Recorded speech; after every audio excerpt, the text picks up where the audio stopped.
Hello all and welcome to my YouTube channel. Today we are going to see an interesting framework called Langflow.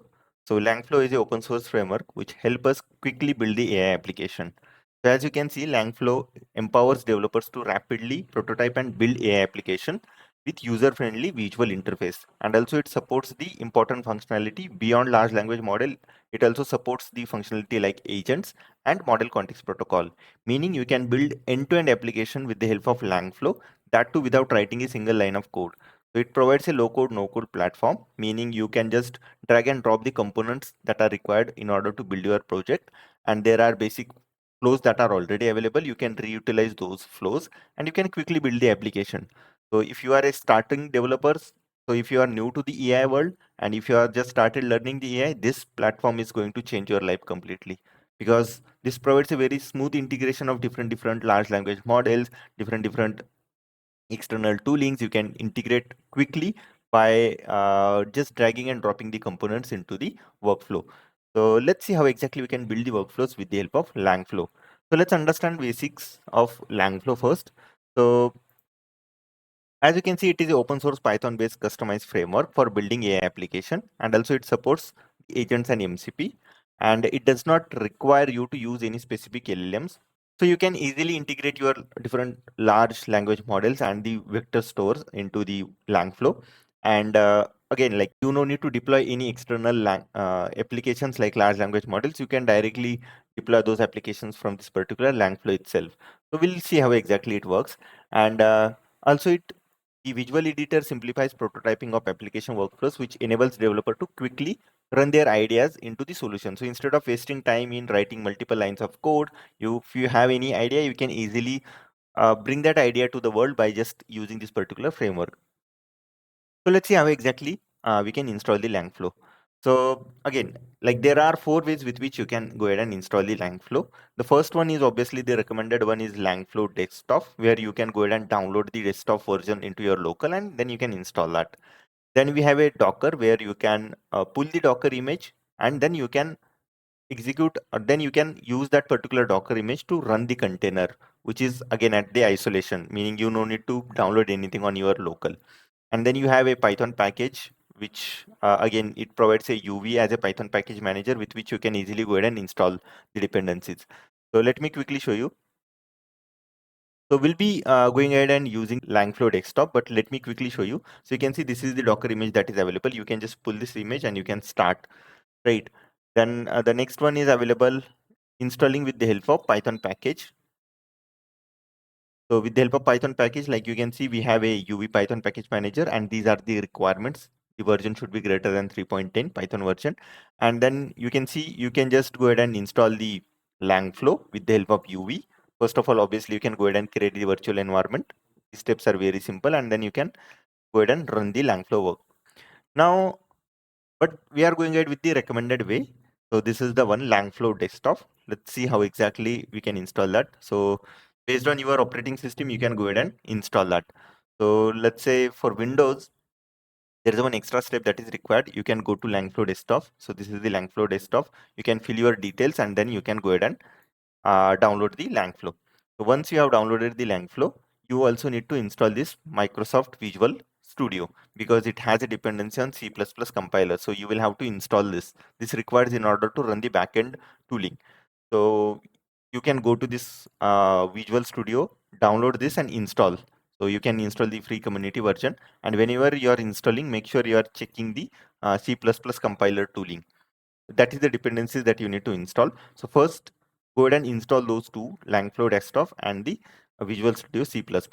So if it is already installed, you can ignore that. If you face any issue, just let me know in the comment section. I'll help you with the installation. So I have already done the 2 installations. So let me go ahead and quickly show you how exactly the Langflow desktop looks like. So once your installation is done, go ahead and open the Langflow. You will see the Langflow something like this. And you can see this is the beautiful workflow that it has given. Let's go ahead and click on create first workflow. So you can see it has already given basic workflows. You can reutilize those. For this particular video, let's go ahead and use this basic prompting.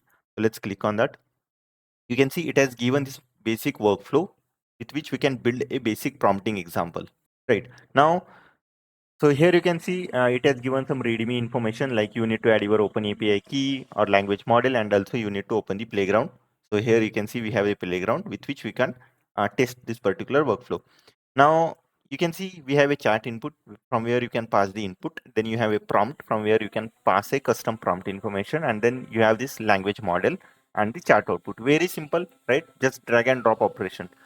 So if you don't have an open API key, so what we can do is we can go ahead and use the Gemini model, because Gemini models are free to use. Some models are free to use in Gemini, so we can go ahead and utilize that instead of using the language model. So let's go ahead and delete this, and here just search Google. So you can see we have Google Generative AI. Just bring that to the workflow. Just delete this particular thing, and yeah, now we have the chat already. So let's connect this chat to input. You can see this chat is going into the input, and this prompt you can connect. We need to pass system prompt, right? So this is the system prompt that you can pass. So those two things are done now. This one you can see max tokens and all those things. Let's select max output token to 8,000, let's say. Then model Gemini Pro, or you can select another models from this, and then you need to provide a Google API key. So in order to grab the Google API key, what you can do is you can go ahead and type Google API key, and you can open this Google AI Studio. Once you open the Google AI Studio, you will be able to create the API keys from here. So you can see we have API keys option available, and this is the studio section. So from here you can continue your chat and all those things. So if you have not created this AI Studio, just go ahead and create that. So once you click on this, first it will ask you to sign up. Just log in with your Google account, and then it may ask you to enter your card detail. So if it is asking, go ahead and add the card. I think it is supporting the debit cards as well, Visa debit cards. So go ahead and add those. It is not going to charge you as such. So go ahead and click on Google API, get API key, and from here you can create new API key. You can click on create API key, and it will ask you to select a project. Now, first of all, you will have to create project. So first, for creating the project, you need to go to Google Cloud Project. So go to Google Cloud Project, and from here you can see Google Cloud Project or platform. From here you can create your project. So here go ahead and create your project. For this, I think it will ask you to enter your card details. If not asking for the AI Studio, here it will definitely ask. And you can see I have different projects available. So this is my projects list. So you can go ahead and select your project. You can create new project. And from here also, I think you can create the key. Let me see if we have that option here. That's fine. If you create this Google Cloud Platform project, then you can go ahead and select your project. Let's say I'm selecting my first project, and here I'm clicking on creating the API key. Once the key is created, I'll go ahead and copy that particular key. So I have copied this particular key. Let's go ahead and add that key here. So now we have added the key. Temperature we have set to 0.10. So that is fine. And let's feed this particular output to this particular chat output, and let's click on each component. Let's see if it is working. Yeah, so this is working. Prompt is working fine. Let's see Google generative AI whether it is working or not. Okay, we face some issue. Please retry report developer error building component. Okay, so I missed to select the model. So let's go ahead and select Gemini 2.5 Flash, and let's test it now. Okay, you can see flow build successfully. So everything is working. So if you click on this final option, run, it will run all the workflows that are connected, and you can see the workflow is running successfully, meaning the workflow that we have built is successful. You can see within 2 minutes we have built the complete generative AI chatbot kind of functionality. And in order to test that, you can go ahead and click on playground. So let me go ahead and delete this particular existing chat. Let's start with this. So, hey, what's the Langflow? What are the key features? Let's see. We have asked this particular question. It should go ahead and get those details for us. Let's see. Okay, you can see how beautifully it has extracted those details, and you can see It is giving the detail which model exactly you are using. Hey, there are the fantastic questions. Langflow. So what exactly is the Langflow and the key features of Langflow it has given. You can see intuitive drag and drop option. It provides rich component library, custom component creation and all those things, right? So this is how you can quickly build a chatbot. So this was very basic chatbot that we have built. In the upcoming videos, we are going to build a complex RAG applications. Also, I'll be coming up with a crash course where I'll cover end-to-end all the details. So please stay tuned for that. And also, there are other functionality. Let's say if you want to see how exactly this particular code is going to work. So you can click on this particular code and you can see you can directly use this particular Python code in order to create this particular workflow. Meaning, let's say once you have built this drag and drop kind of application, once you test the application, it is working, you can use this code to build your custom applications later. Meaning, you no need to write these codes manually. All the things you will have to build the workflow, and then you can directly export that workflow as a code, right? Okay, so as we have built the basic chatbot with the help of Langflow, so we have used the basic prompting and we have built this application. Now let's deep dive into the Langflow and let's explore the other frameworks that are available and the components with which we can build our customized application. So let's go to homepage and let's click on new flow. So this basic prompting is already done. Let's see how exactly we can build the vector RAG application quickly. So let's select that and you can see it has given this beautiful workflow that the basic workflow that we can leverage in order to build our custom RAG application. So we will be building a RAG application where we can upload a PDF and then user can ask follow-up questions on that PDF. So in that PDF, basically we will be uploading a policy document for a Mahindra XEV9E, the latest model of Mahindra, the electric EV. And for that particular model, we will be asking the questions like what is the warranty period. So we want to understand all those information, right? So that kind of applications will be building and you can upload any PDF and you can ask the follow-up question.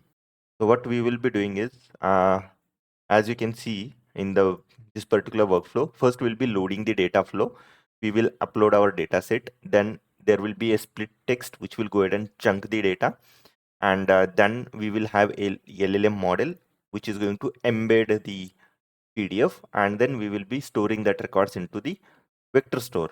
Once we are done with that, this is the first step for embedding our data and storing it into the vector store. The next step is this.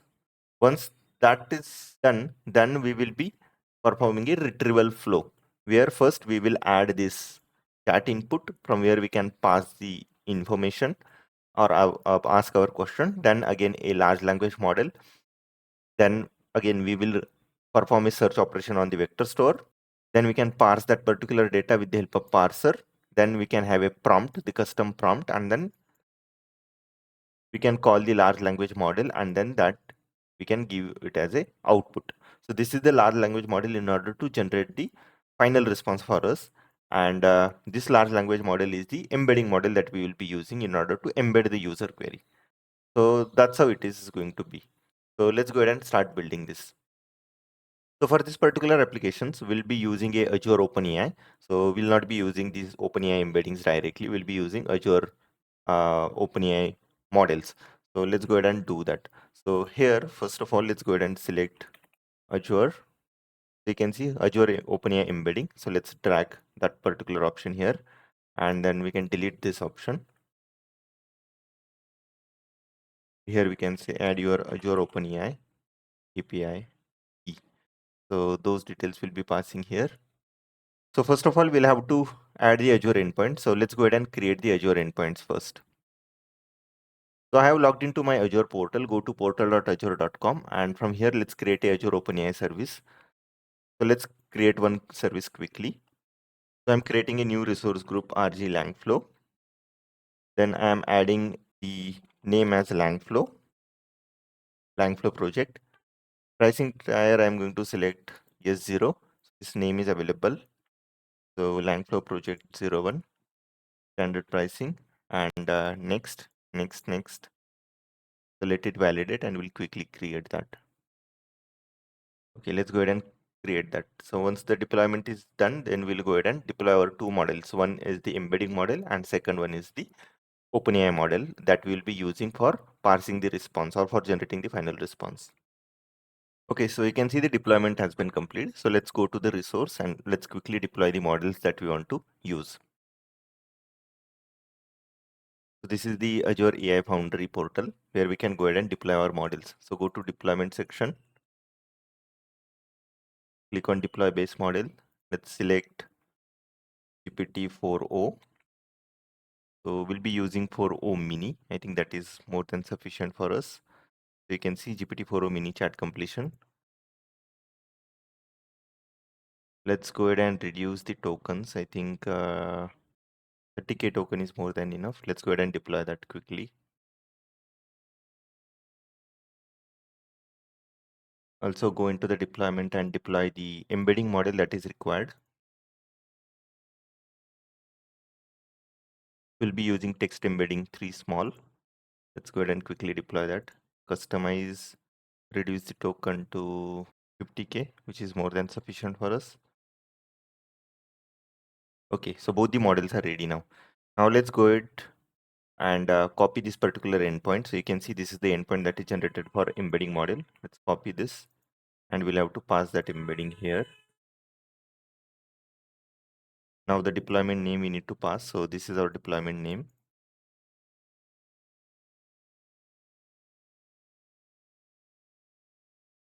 API key. Let's grab the API key. This is our API key. Okay, so we have added that. Let's go ahead and quickly test whether the connection is successful or not. Okay, you can see flow built successfully, meaning this connection is working. Now let's go ahead and build the connection. So here, let's go ahead and select the file.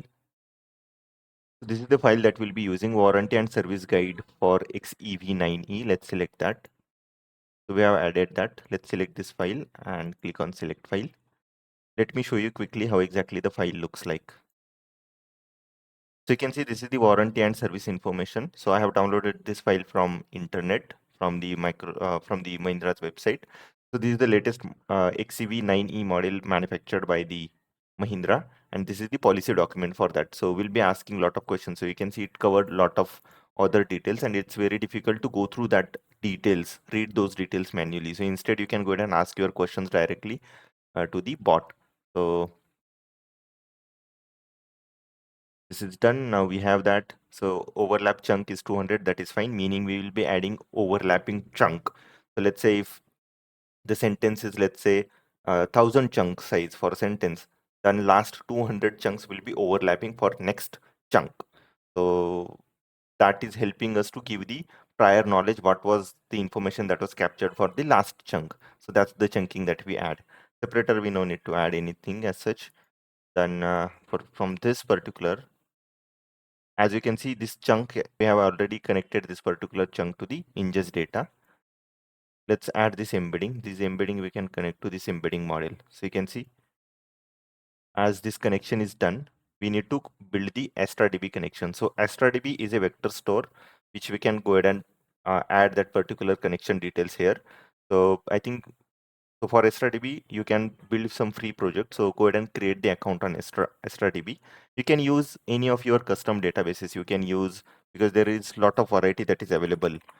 So you can see we have Vectra, then we have Phase, then we have LocalDB, ChromaDB, Pinecone, all those information is available. You can go ahead and select as per your choice. So we'll be continuing with the AstraDB. So for that, let's go to AstraDB.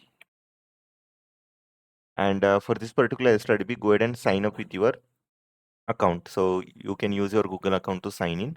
Once you sign in, you will be able to see the AstraDB connections. So I'm going ahead and signing in. Okay, so this is my AstraDB account. Let me go ahead and add the connections here. So let's click on this option and let's add new variable. So here we can go ahead and add the new variable. Variable name we can give as Langflow connection.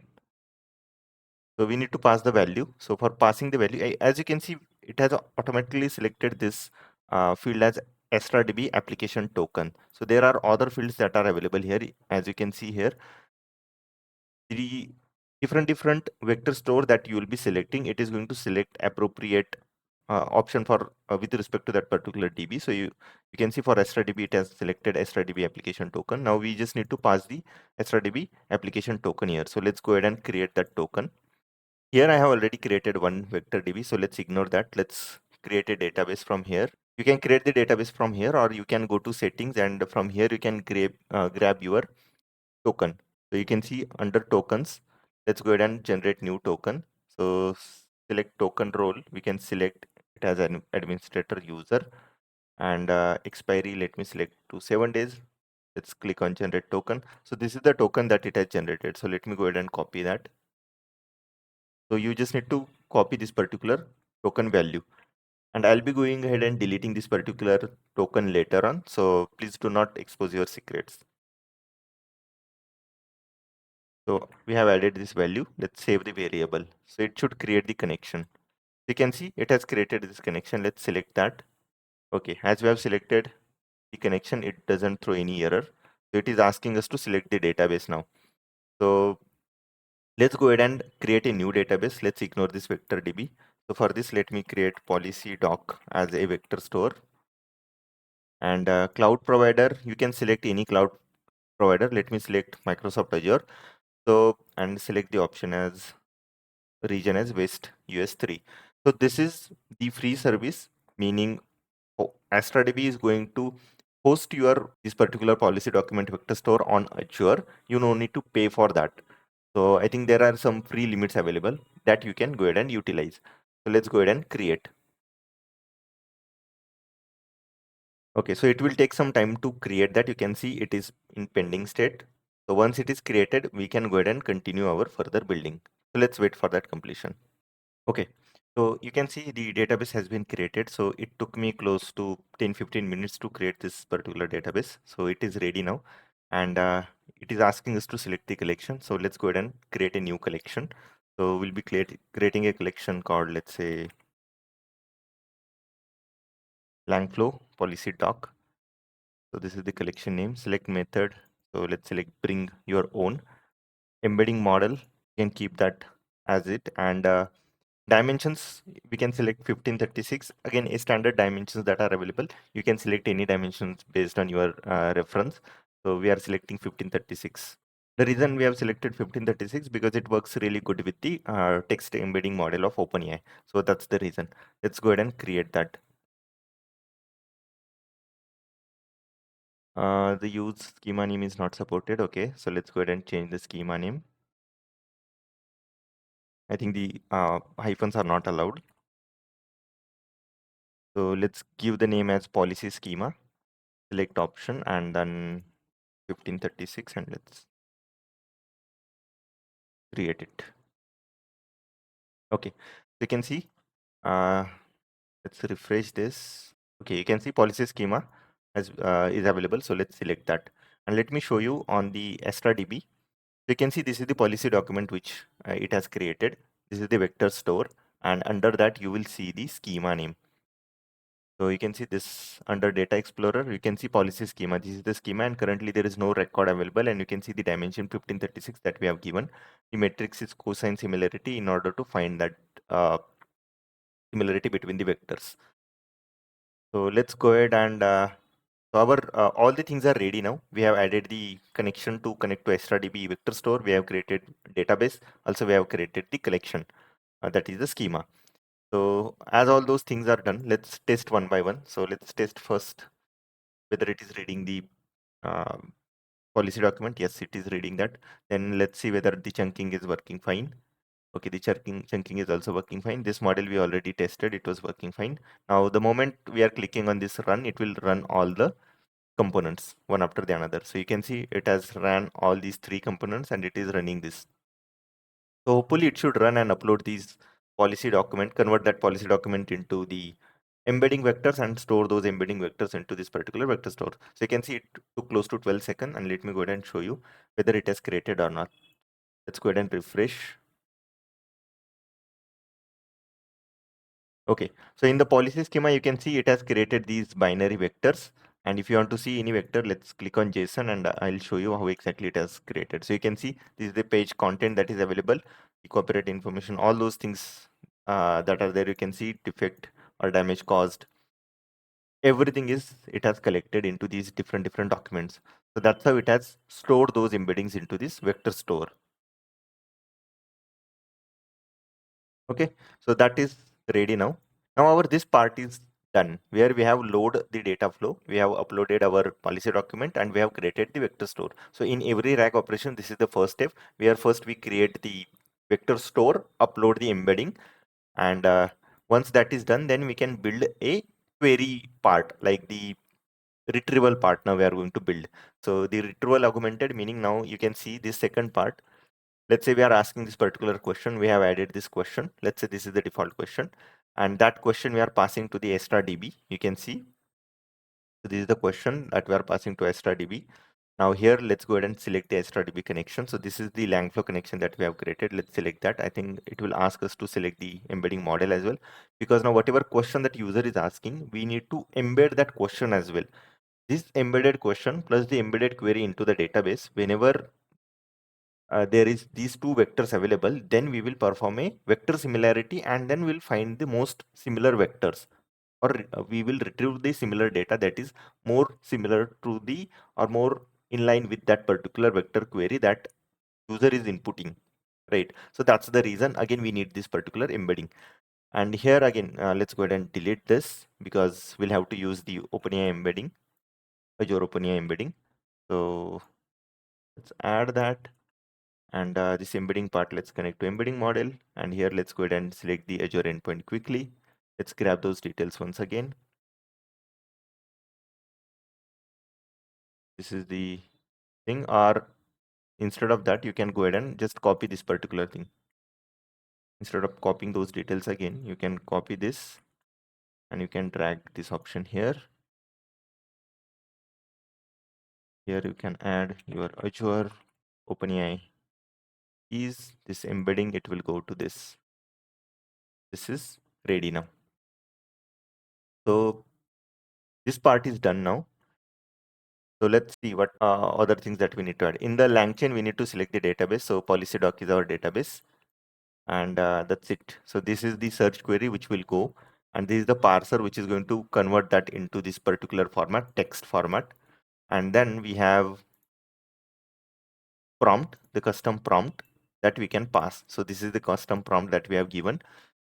So this is the context that we are passing, and given the context above, answer the question as best as possible, then question and answer.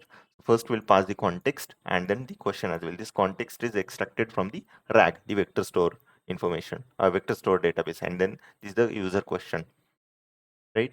And then again, we are giving this chat input as a question to our GPT model, because our model should know, right, what was the input question. So that information we are giving. So here we'll be putting that question, user question. And this question again we have passed here because we want to find out the vector similarity. For that we have given. Here let's go ahead and select the schema as well. So we have selected that schema. So I think we are ready for executing this complete workflow. So let's go ahead and run the workflow. So okay, one part is missing. This we need to replace. So let's delete this OpenAI and we'll be using OpenAI, Azure OpenAI. So let's add that. Azure OpenAI.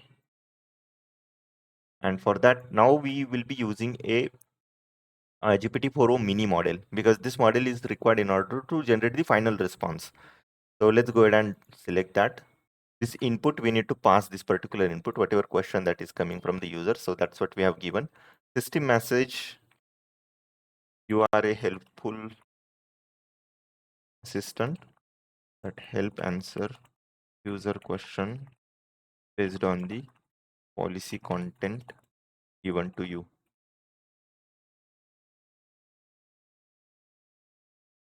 Right? Simple prompt we have given.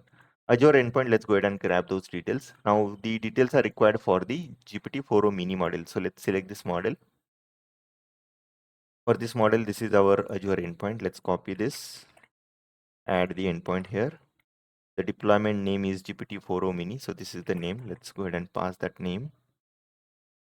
And API key, let's copy this API key and pass that API key here. And API version, let's select what is the API version. So API versions are available here. You can see 01012025. So let's select that version 0101 2025, and I think it was preview, right? Yeah, so preview. So that version we have selected, and then final this model response we can give to this chat output. So all our connection is ready now. Now it's time to execute this particular flow. So let's click on this final option to see whether all the components are working. So you can see first it ran this, then this Azure OpenAI model, it has done the embedding. So the embedding is going on here with the help of this embedding model that we have created.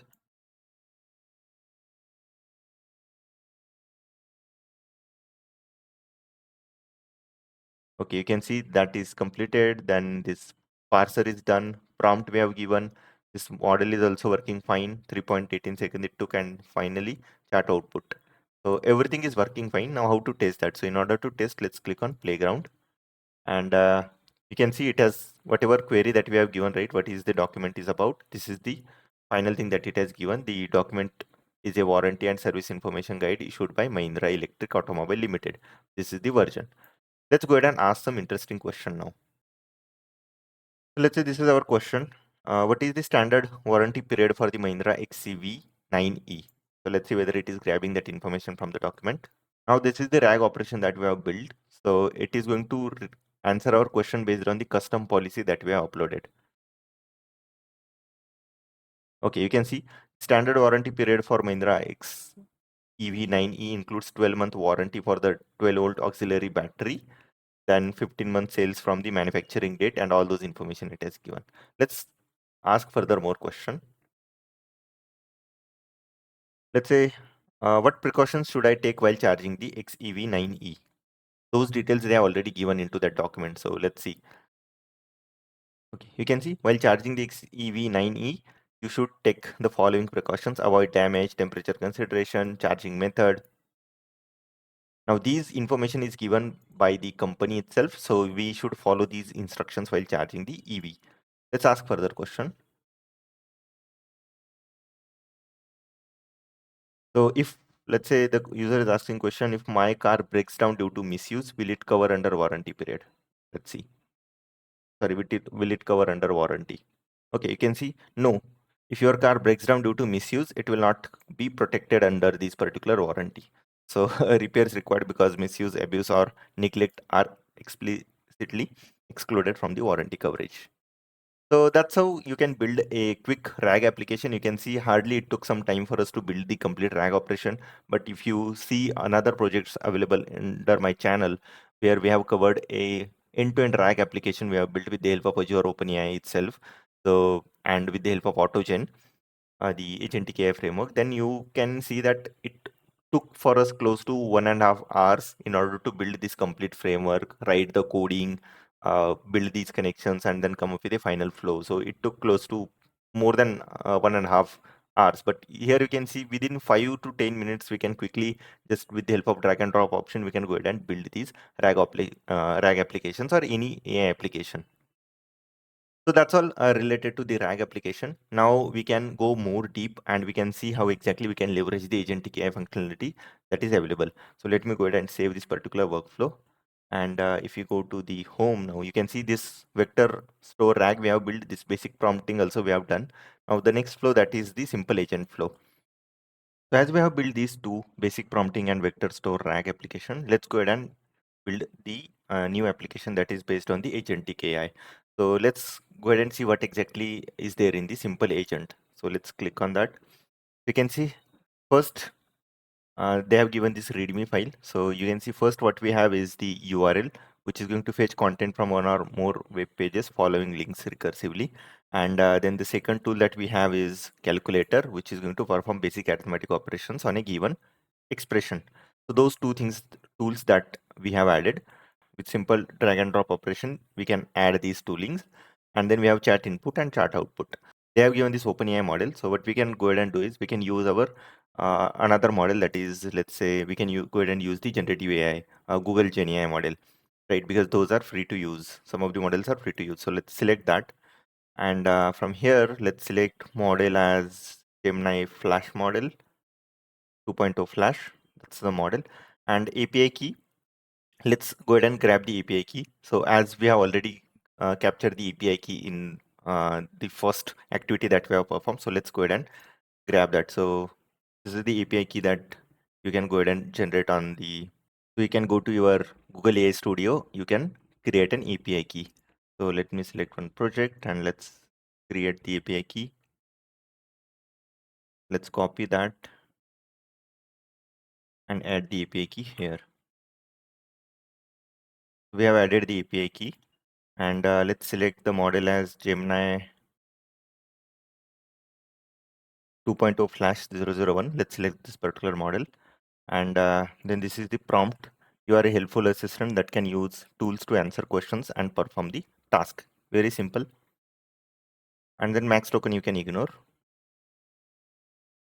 So our flow is ready, basic flow, agentic AI flow. You can see this is the first agent that we have created. And again, you can go to the agent and you can select this particular agent. You can call MCP tool.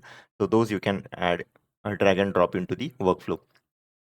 So as this is done now, let's go ahead and test this application quickly. So let's click on run. Let's see if everything, all the connections are working. Yeah, it's working. Let's go to the playground and test. You can see, I'm sorry, I cannot fulfill this request because we haven't passed anything. So let's pass this input. So as it is a calculator operation, let's ask this question. What is, let's say 10 plus 12 minus, let's say 12 into 10. So this should be 120 minus 22. So it should be minus 98. Let's see whether it is giving the correct response. Okay, you can see the answer is minus 98. So it's working fine. Let's add another, let's say 100 divided by 10 into 2. Let's say. So first it should do the division operation. Yeah, you can see first it is doing the division operation. 100 by 10, that is 10, and into 2, that is 20. Based on our BODMAS rule, it is doing the division first and then the multiplication, meaning the calculator is working fine. So this particular agentic framework is working fine now. So yeah, I hope this was helpful for you. If you like this particular video, go ahead and like the video, subscribe to my YouTube channel and share it with your friends. Thank you so much and I'll see you soon in the next interesting video.